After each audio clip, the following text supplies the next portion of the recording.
यहाँ भगवान जगन्नाथ और उनके परम भक्त बलराम की पूरी कहानी दी गई है। ओडिशा के एक छोटे से गांव में बलराम नाम का एक गरीब किसान रहता था। बलराम के पास धन संपत्ति तो नहीं थी, लेकिन भगवान जगन्नाथ के प्रति उसकी अटूट श्रद्धा थी। वो अपना सारा समय मंदिर की सेवा और प्रभु के नाम जप में बिताता था। उसके लिए भगवान जगन्नाथ ही उसके माता, पिता और सखा थे। एक समय गांव में भयंकर सूखा पड़ा। खेत सूख गए और अनाज का एक दाना भी न बचा। बलराम का परिवार भूख से तड़पने लगा। अपनों को भूखा देख बलराम गांव के लालची साहूकार के पास गया। साहूकार ने मदद के बदले एक बहुत ही कठोर शर्त रखी। मैं तुम्हें अनाज और पैसे तो दूंगा, लेकिन बदले में तुम्हें उम्र भर मेरी गुलामी करनी होगी। बलराम ने भारी मन से अपने परिवार को बचाने के लिए गुलामी की बेड़ियां स्वीकार कर लीं। अपने भक्त को कष्ट में देख भगवान जगन्नाथ से रहा नहीं गया। वे और उनके भाई बलभद्र साधारण मजदूरों का रूप धरकर साहूकार के पास पहुंचे।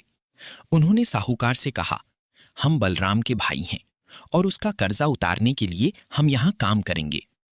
भगवान ने दिन रात साहूकार के खेतों में कड़ी मेहनत की, भारी बोझ उठाया और वो सारा काम किया जो एक गुलाम करता है। जब सारा काम समय से पहले पूरा हो गया तो भगवान ने साहूकार से बलराम को आजाद करने को कहा। साहूकार ने फिर भी लालच दिखाया। तब भगवान जगन्नाथ ने मुस्कुराते हुए अपने कानों से दिव्य सोने के कुंडल उतारी और साहूकार को दे दिए। उन्होंने कहा, ये बलराम का पूरा कर्ज और ब्याज है।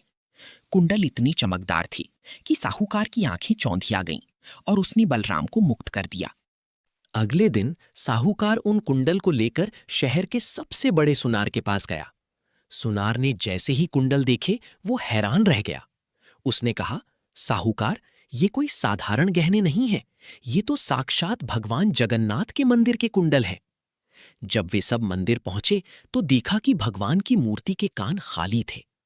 पुजारी हैरान थे कि कुंडल कहाँ गए।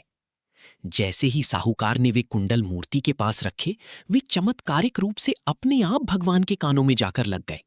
ये देख साहूकार समझ गया कि कल जो मजदूर उसके यहाँ काम कर रहे थे वे स्वयं जगन्नाथ स्वामी थे। साहूकार रोते हुए बलराम के चरणों में गिर पड़ा। बलराम की आंखों से भी आंसू बहने लगे कि उसके प्रभु ने उसकी गुलामी काटने के लिए स्वयं कष्ट सहा। उस दिन से बलराम की भक्ति की कहानी अमर हो गई और पूरा गांव जय जगन्नाथ के जयकारों से गूंज उठा।